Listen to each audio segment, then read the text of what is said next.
One of these two pictures were taken with this telescope right here. The other one was taken with my phone. Now, it's not really a fair fight, as the one taken with my telescope is just raw straight out of the camera, and the other one with my phone have had significant AI processing added to it afterwards. Can you guess which is which? I'm going to show you at the end of the video. Okay, we're going to start off with this. This is the Galaxy S23 Ultra.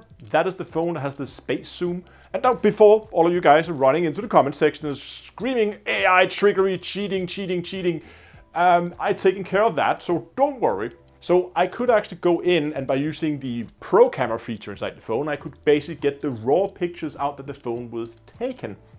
That has not been processed at all. And that means we can actually see what the phone camera is seeing.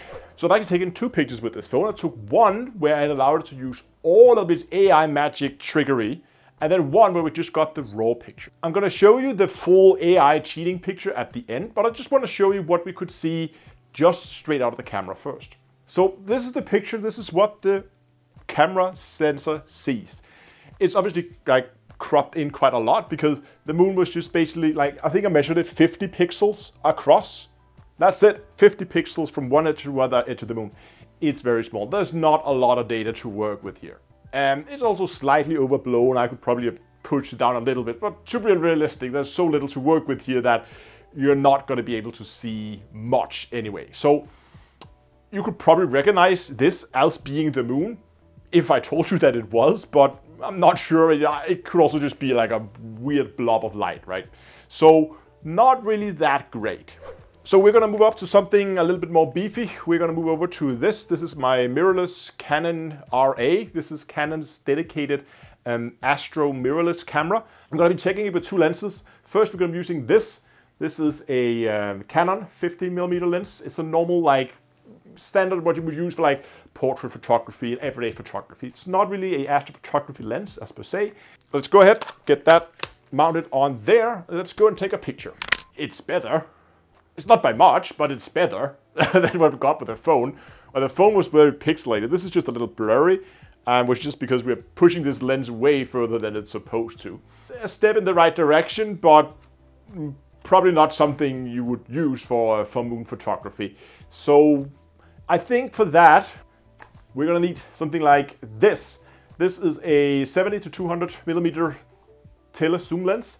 So if we put this on, like so, now we're in business. This should be a little bit more capable when it comes to taking astrophotography. I've actually taken some decent pictures with this setup. I'll put up one here of the Andromeda galaxy I took while in Iceland a few years back. That was shot with this setup right here. I think it was a slightly different camera body, but it was this lens at least. So it's definitely capable of doing some astrophotography. And when it comes to moonshots, well, it does a lot better.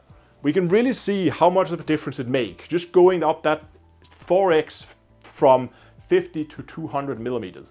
We can now begin to see actual craters on the moon, and some of the larger features on the moon is also clearly visible now. And I should probably say the pictures here are just straight raw out of camera.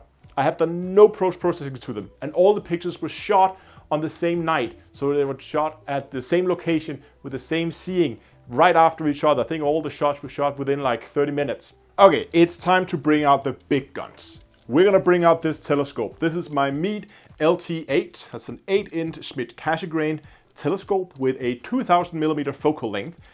And this is a excellent telescope for stuff like moons and planets. This is where this kind of scope really excels. Now, in the beginning of the video, I showed you these two pictures. And I asked you to make a guess which is which. I'd actually like you to pause and comment below, if you haven't already, which you think. So post like, before the reveal, I think A or B is AI and which is not AI. And then we can see afterwards whether you were correct. And the telescope picture is A. That's the one I shot with my telescope here.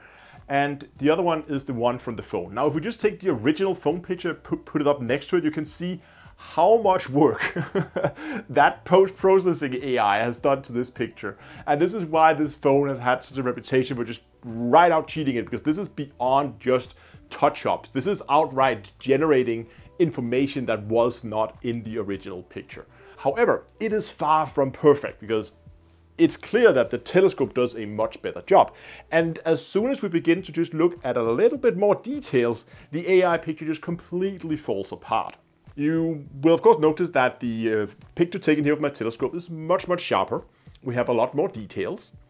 And secondly, if we punch in, you will also see that there are some craters on the AI processed image that's just outright missing. Now, I know that it is a more blurry picture, more pixelated picture than what we have with the telescope here, but still, the craters here should be visible. Like, these two craters have such a distinct hard shadow that at least they should be visible in the AI processed image. I still think it's kind of impressive how much it could do and how close it got to something that was very believable. And I mean, I had to put it up next to the real thing in order to begin to spot the inconsistency. So it's doing a really good job. If you have a topic for a future video you would like to see, then post it in the comment section below. I'm always willing to take feedback.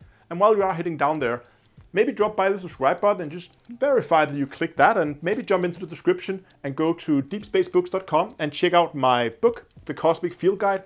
This is the best handbook you can get for astrophotographers who are either looking to learn, but also there's a lot of cool stuff in here for experienced photographers with handy lists and things you can make and places where you can write notes about your observations and stuff like that. Check it out on deepspacebooks.com. You might have heard of bias, darks, or flat frames. And these are called calibration frames, and they're used to reduce noise. If you turn to page 21 in the Cosmic Field Guide, you can see this formula shown on screen here.